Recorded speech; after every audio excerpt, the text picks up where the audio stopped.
vamos lá, bora lá. Então, só para dar uma contextualização, né?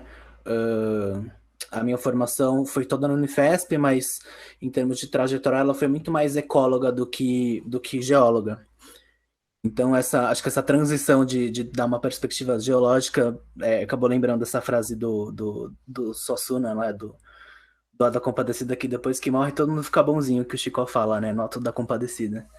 Então, para a cabeça do ecólogo, né, tipo que a gente faz ali experimento vivo, ou a gente faz um estudo de longo prazo que dura 2 anos e é um longo prazo, ter essa perspectiva sedimentar, essa perspectiva da geologia foi um desafio, né? Como que a gente investiga uma informação que não está ali viva, né?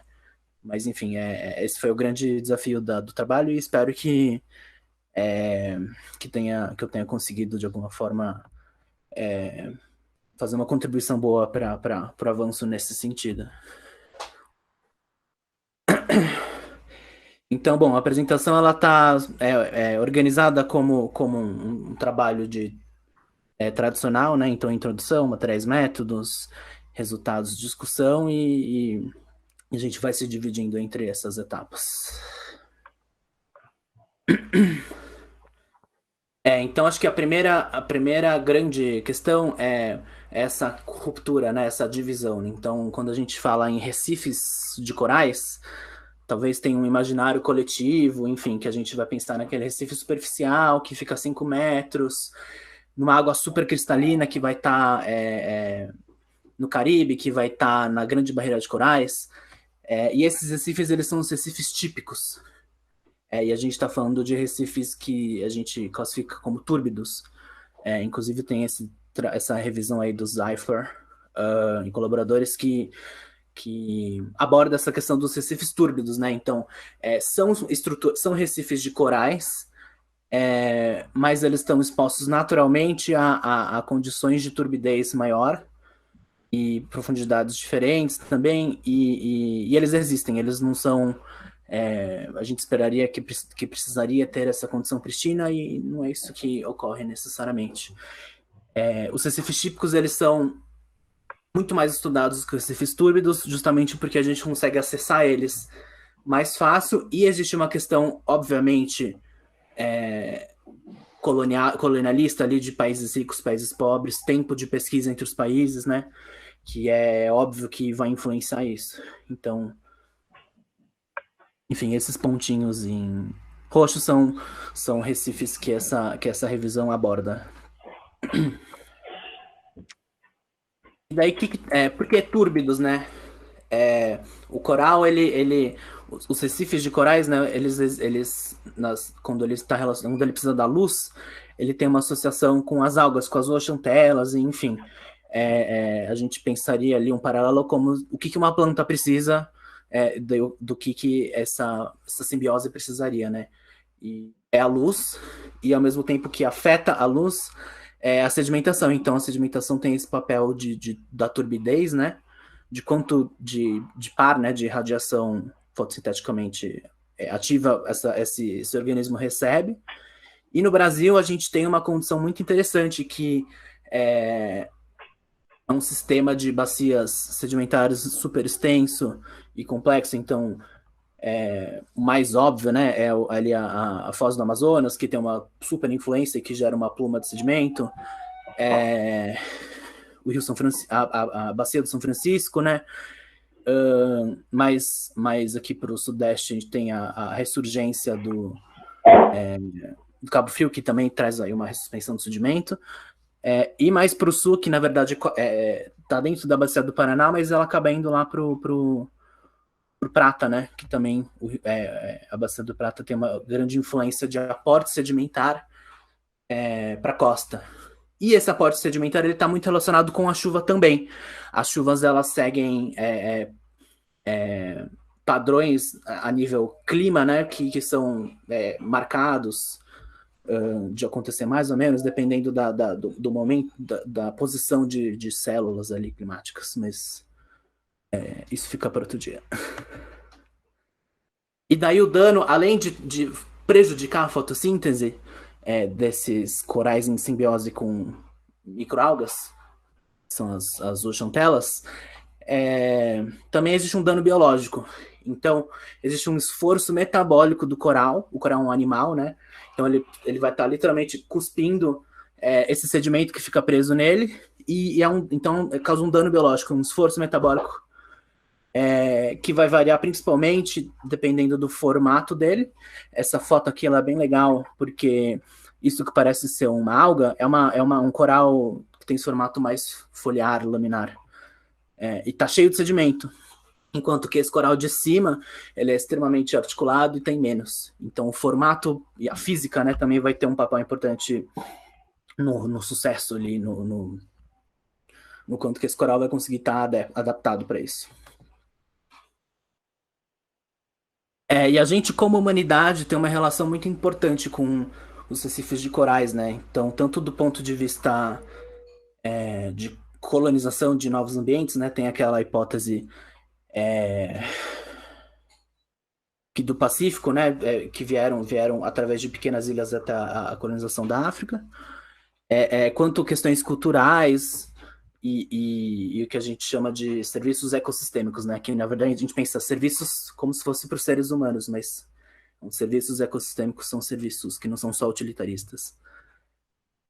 Então a gente tem um envolvimento muito grande com ele no ponto de vista de importância, mas também do ponto de vista de impacto. A gente ocupou a costa e a gente impacta esses ambientes.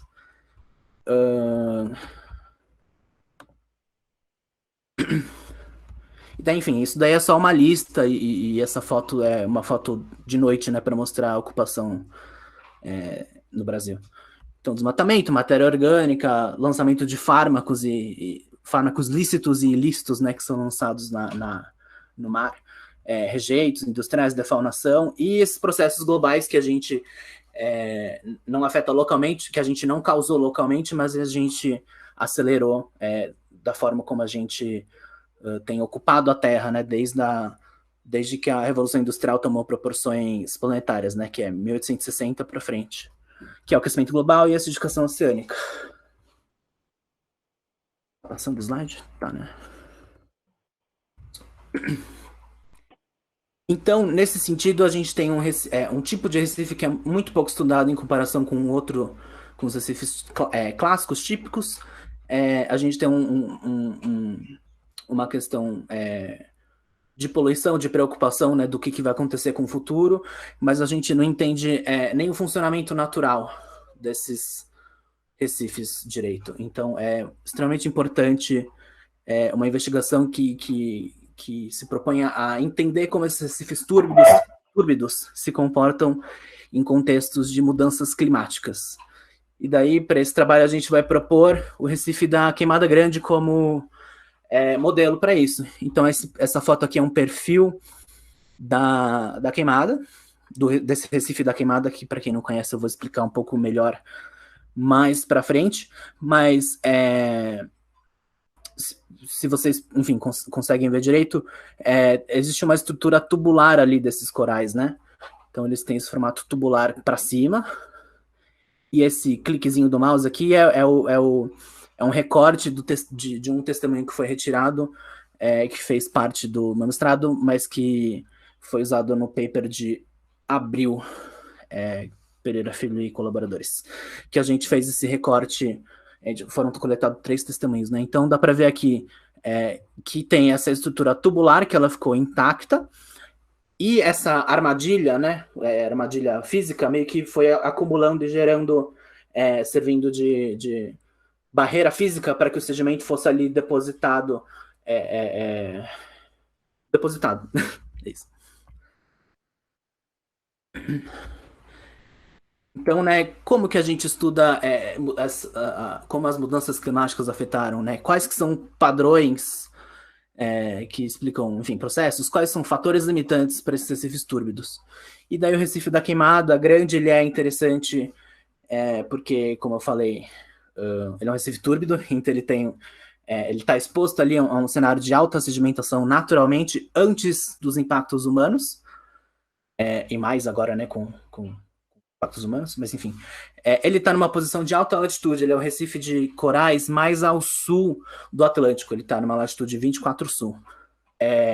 que é uma latitude naturalmente limitante, né? Como eu falei, a luz é importante, então existe uma zonação latitudinal extremamente importante para os recifes de corais.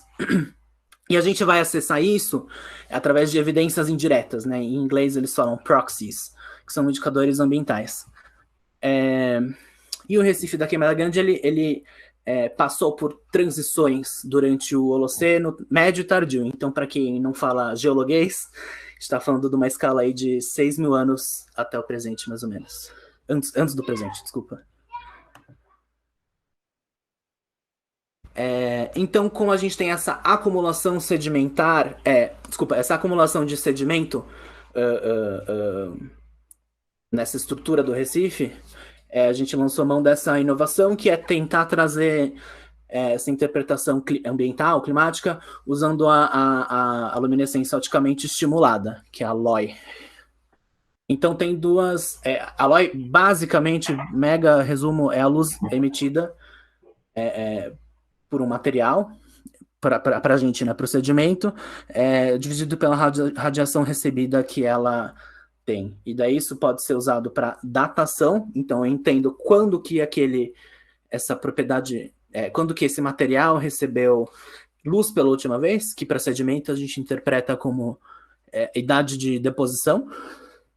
E a outra abordagem é a sensibilidade da LOI, da luminescência, que através dessa propriedade física, né, do grão, se traz uma interpretação ambiental, se, por exemplo, se ele veio de uma rocha-mãe que tem essa característica, que passou por uma história erosiva gigante, uma história erosiva menor, e isso serve para...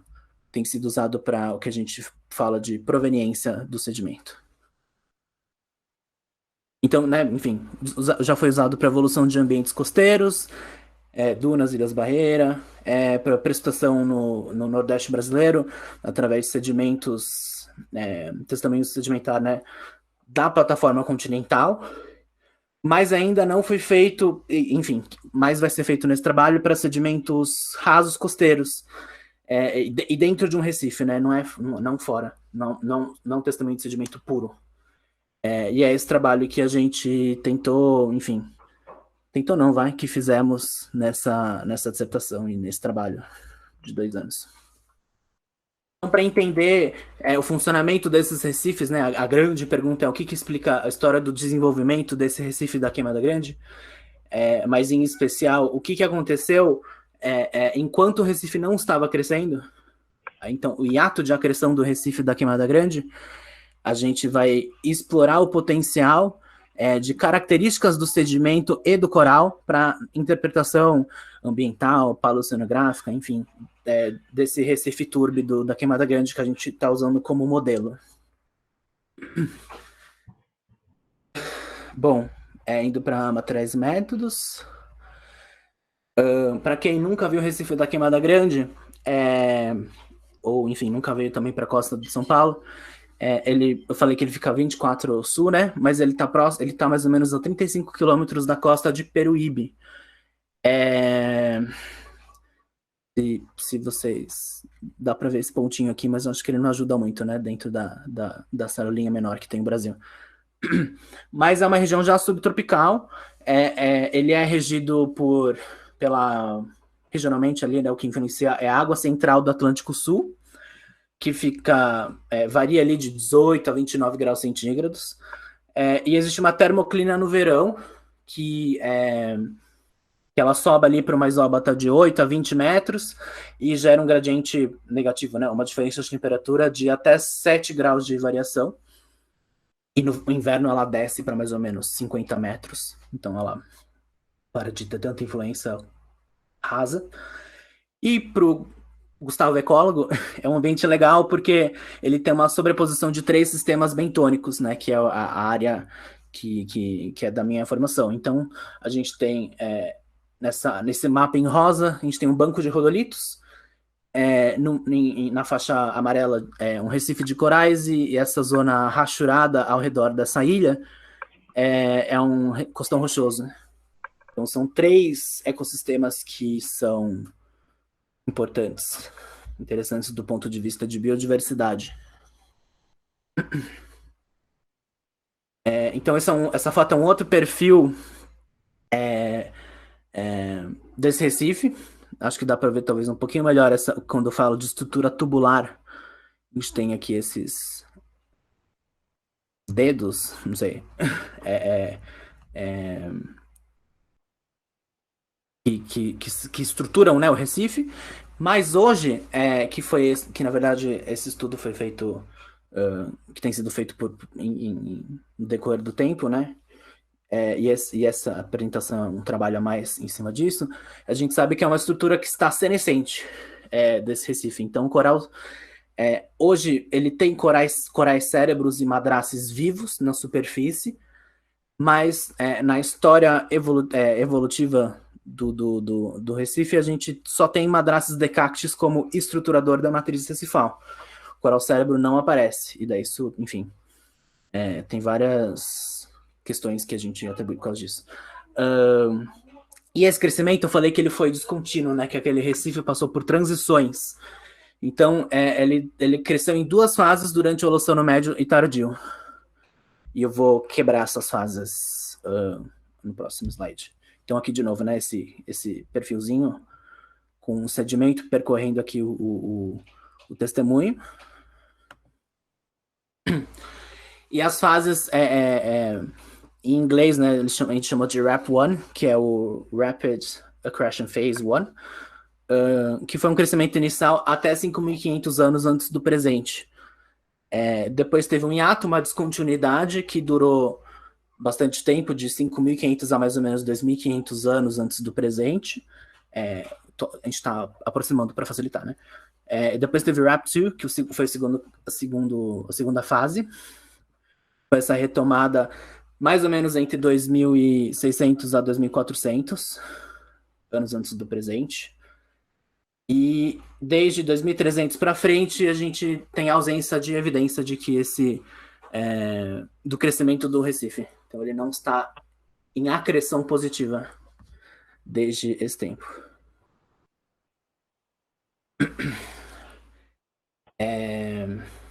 Bom, esse trabalho de abril desse ano, a gente mostrou 3 testemunhos, né? Em partes diferentes do Recife. E para esse trabalho, a gente não recoletou, a gente usou esses testemunhos, né? E daí, procedimento, a gente usou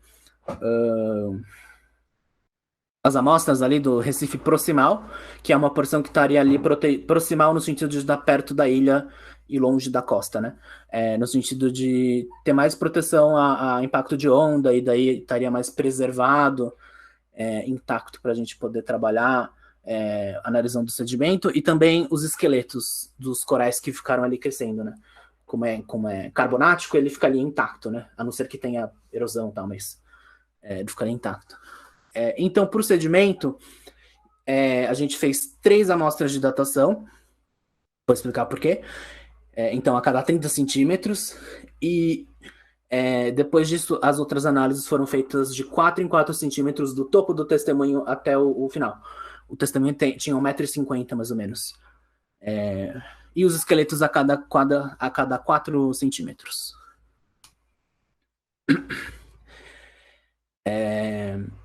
Bom, então a luminescência, né? A datação eu falei que foram só 3 pontos, porque a datação ela tem esse requerimento de que a amostra não pode receber luz ou precisa ser trabalhada em câmara de luz vermelha, para que ele não perca o sinal, né? Não falei que a datação é a última vez que ele recebeu luz, então se ele recebe luz, vai dar 0.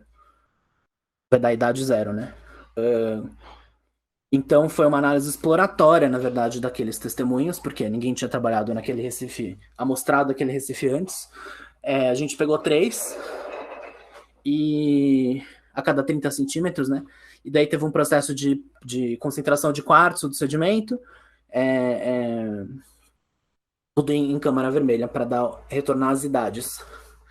E a sensibilidade, como eu falei, a cada 4 centímetros do topo até o final. Ele não precisa da luz normal, porque ele quer medir o quão sensível está o grão, não a última vez que ele recebeu luz. E nesse processo de concentração, né, do quartzo, foi feita uma digestão seriada com HCl e H2O2,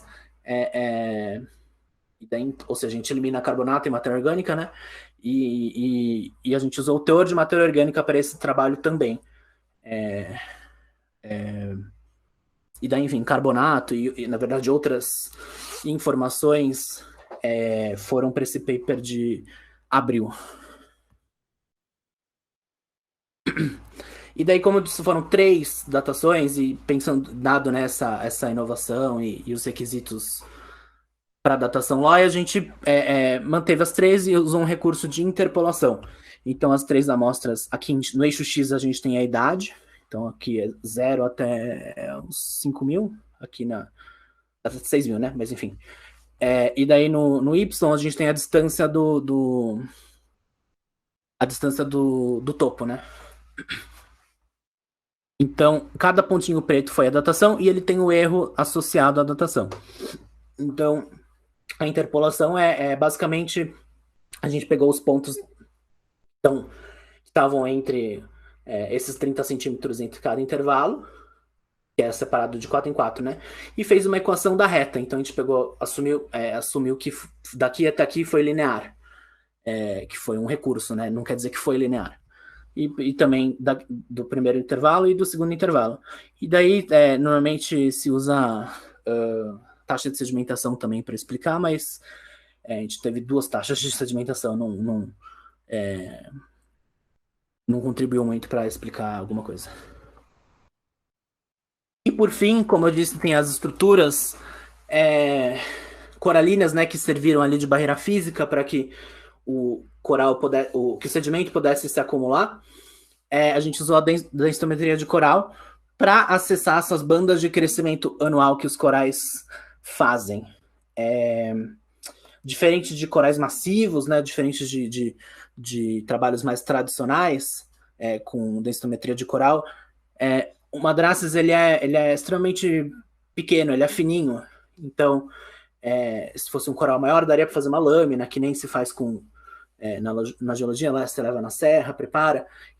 A gente não pôde fazer isso. Então a gente teve que preparar uma lâmina destrutiva, né? Então a gente lixou até chegar no meio ali para poder acessar essas bandas de crescimento. E daí levou para um raio-x. E aqui embaixo seria o auxílio do software, né? Que é o Coral XDS, para acessar essas bandas de crescimento com uma acurácia maior e ter uma taxa de crescimento média. Bom, agora indo aqui para os resultados.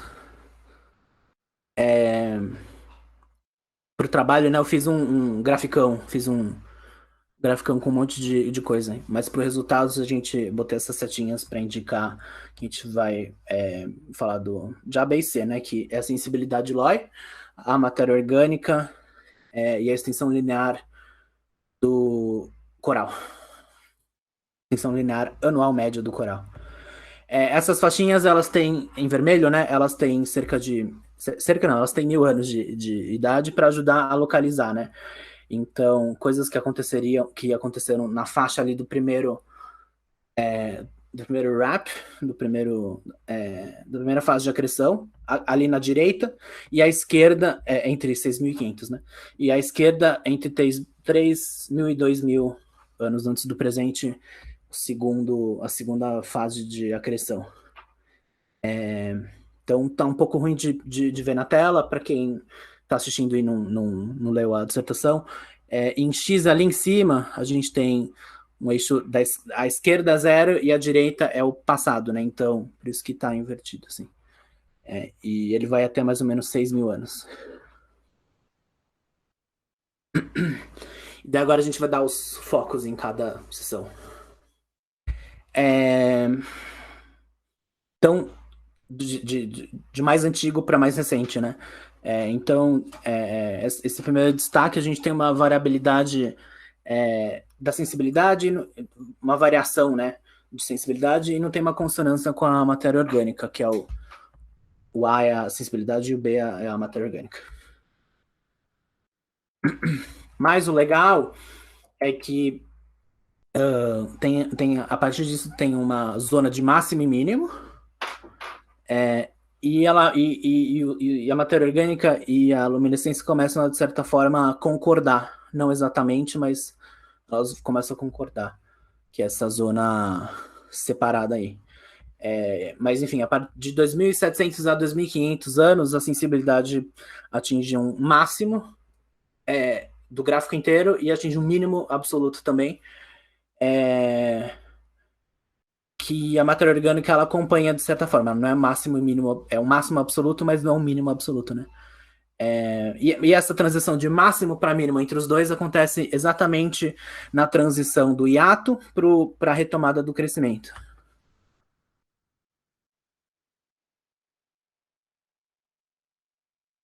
E daí depois até ele tem uma recuperada ali, volta a ter uma sensibilidade maior, mas é um valor mais intermediário.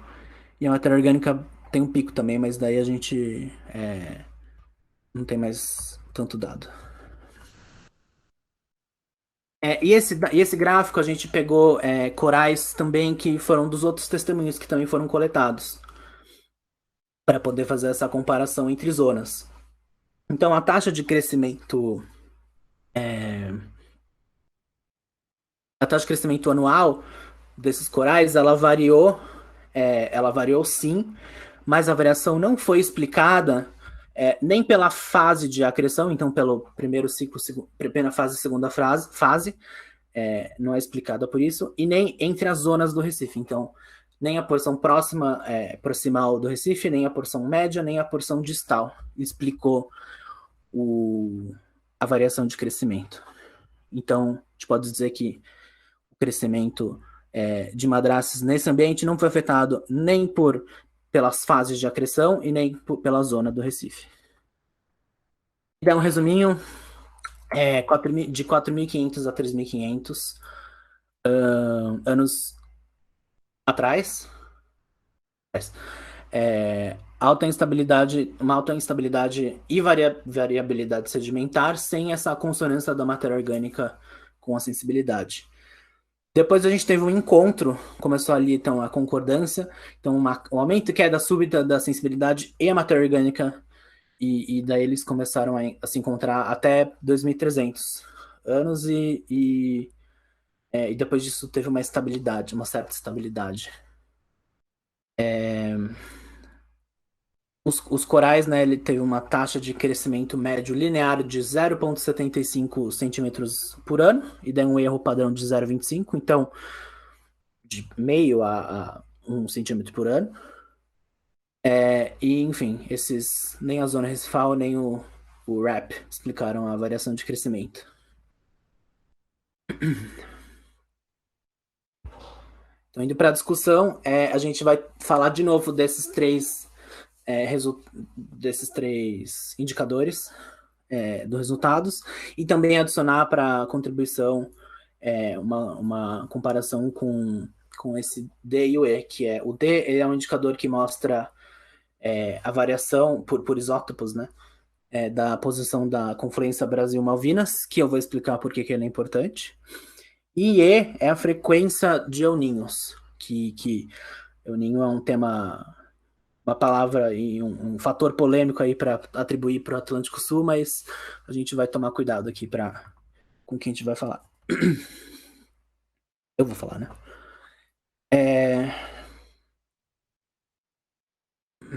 Bom, então, como eu falei que ele foi usado para outros ambientes, mas não para esse, mas a gente também conseguiu uma relação aí de sensibilidade indicando. Conseguiu, não, a gente entendeu que conseguiu, né? Uma sensibilidade relacionada com a fonte sedimentar. Então, sensibilidade alta viria de fontes sedimentares distais, mais distantes, e a sensibilidade baixa, fontes sedimentares próximas. Então, que teve processos erosivos, histórias sedimentares menores, mais curtas do que o outro. Ele indicou uma mudança de fonte sedimentar no Recife, né? Que, por sua vez, a gente, no trabalho e usando outros, também atribuiu como mudanças regionais climáticas regionais. Esse C, ele é a variação de crescimento desse mesmo da, mes, da mesma amostra que a gente fez, né? Da mesma porção do Recife que a gente fez a análise dos sedimentos. É, e daí tem essa questão do primeiro ciclo mostrar o desenvolvimento, teve uma queda brusca aqui, uma queda gradual do coral, de crescimento do coral, e daí a gente atribui a queda de temperatura. Mas como dá para ver aqui, não tem nenhum dado de sedimento, porque o sedimento ele vem depois, né? O coral ele precisa crescer, criar a barreira física e o sedimento acumula. Então, por isso que não conseguimos essa informação, esse dado, né? Não é acumulação, que nem eu falei, né? Sem dados de sensibilidade para o RAC1, pro RAP1, visto que o sedimento é retido fisicamente pelo esqueleto do coral. E daí, para a parte de transição que concordou, né, com outros trabalhos, essa transição do hiato para o RAP2, que é onde a gente tem o máximo, depois vem o mínimo, ela acontece no mesmo tempo que que o trabalho de Toniolo, né, atribuiu para uma migração da Confluência Brasil-Malvinas. E a gente também reforça no artigo de abril. Então, a gente tem esse máximo, que é a ausência do coral, e o mínimo, que é quando o coral começa a ter. Só que nessa mesma transição,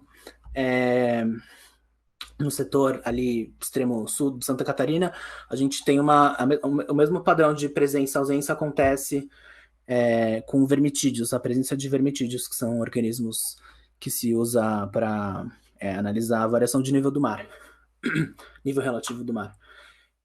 E nesse trabalho de Toniolo, ele atribui essa presença e ausência a uma migração da Confluência Brasil-Malvinas. Eu vou explicar no próximo slide? Não vou explicar mais para frente. Mas basicamente é uma subida de água fria para latitudes próximas ali do Recife e próximas de onde tinha esses vermitídeos, na faixa de tempo ali quase que sincronizando. Então, nesse paper é de 3.200 a 2.700, e depois de 2.700 os vermitídeos voltam a aparecer, e o Recife também volta a crescer.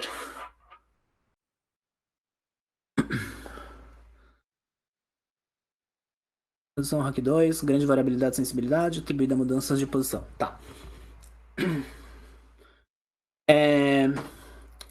Enfim, e olhando para os dois corais, para as duas faixas de crescimento, né, do coral, a gente, apesar de no primeiro ter ali uma questão que provavelmente pode ser temperatura, que teve uma queda gradual, no segundo ciclo isso não aconteceu, né, não foi uma queda gradual que não esfriou e matou o Recife. Então, não é só a temperatura que determinou, né?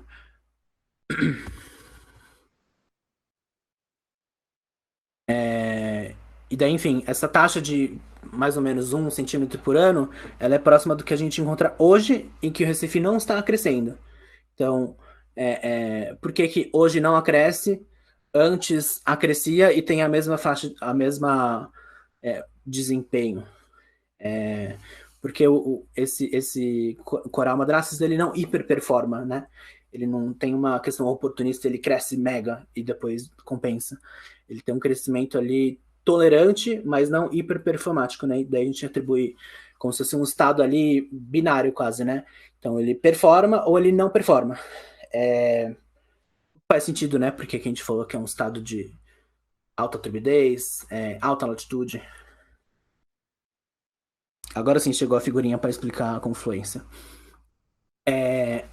Então essa figurinha é do paper de abril. E daí, basicamente, existem variações de posição dessa confluência, que é um encontro, na verdade, confluência é uma palavra rebuscada, de uma corrente, que é a corrente do Brasil, que ela vem sentido Equador, quente, enquanto que a corrente das Malvinas, ela vem, sentido, vem lá do extremo sul, fria. Então, esse encontro quente com frio, e tem uma deflexão. uma mistura, lógico, né? E daí a corrente das Malvinas ela tem essa influência também da pluma do prata. E estudos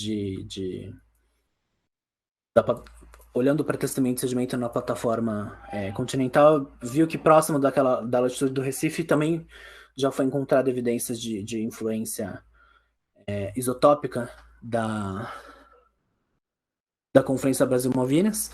E daí aqui nessa figurinha, né, a gente fala que a posição mais a norte entre 8.700 a 5.500. Então, não seria impossível que essa confluência determinou isso. E a gente também tem esse fator do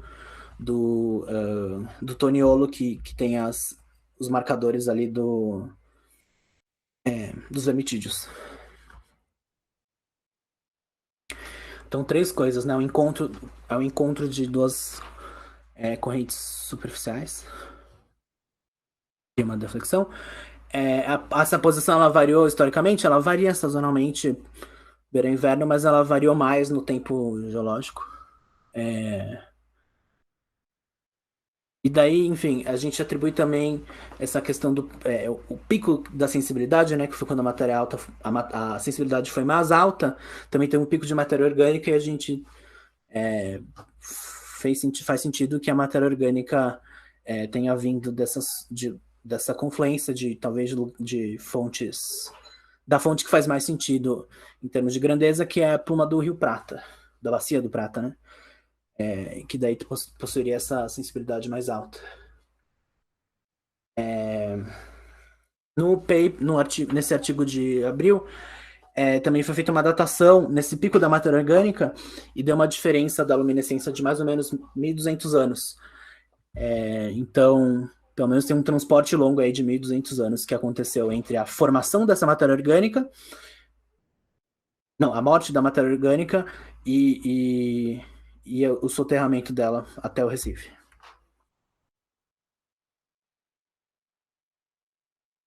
E daí depois dessa fase de acreção que durou 200 anos mais ou menos, entrou nesse estado de senescência.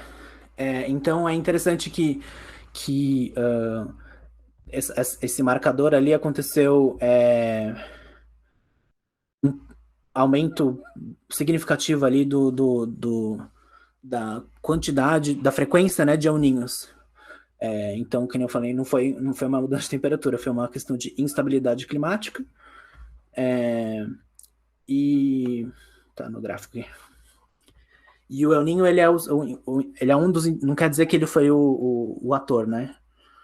Mas, enfim, coisas que estariam relacionadas com o El Niño que parecem que tem influenciado. Então, precipitação continental, erosão costeira, transporte fluvial local, que daí a gente atribuiria essa baixa sensibilidade, porque a gente teve uma baixa, justamente quando o Recife começa a ter, ele abaixa. O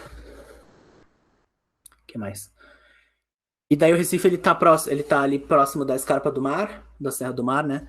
E daí teriam os rios costeiros próximos do Recife, rochas matriz graníticas, que seriam fontes de quartzo.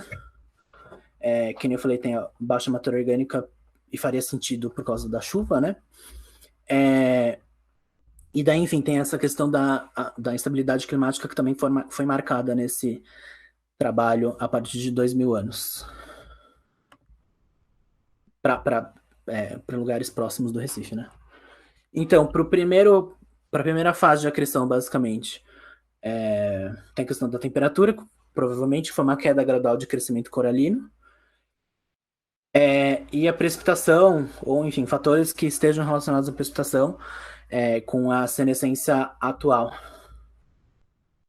Daí acho que não, esse é o último slide encerrando. Então, a grande pergunta, né, dos recifes túrbidos como ambientes que são pouco estudados, mas que seriam resilientes, sim, são resilientes, mas existe um limite para isso, né? Então, o Recife da Queimada Grande foi um estudo que mostrou um Recife túrbido de alta latitude, resiliente, porém suscetível a flutuações relacionadas a mudanças climáticas. Então, existem mais perguntas a serem feitas, mas a gente não consegue fazer uma predição, olhar para o futuro sem entender o passado e também ter esforços presentes ali para trabalhar com a gestão daquela região, né? Então aqui eu botei a estrelinha que é a queimada que ficou faltando nesse mapinha. E daí também um final da apresentação da dissertação com um pequeno public post que nessa dinâmica de trabalho de investigar o Recife da Queimada, houve, né, um esforço ali do Labecmar de trabalhar em várias frentes, né? E daí, enfim, a gente gerou esse trabalho ali, que é esse mini documentário explicando como foi o processo de descoberta e esse trabalho muito participativo que foi feito a partir dele. E daí, eu não sei se eu posso divulgar esse slide, sei lá, mas esse cliquezinho aqui geraria mandaria pro YouTube, mas é só botar no YouTube Madraces, Madraces Labecmar, que vai aparecer esse documentário. E é isso. Contatinhos e meio que encerro aqui, acho que a minha fala.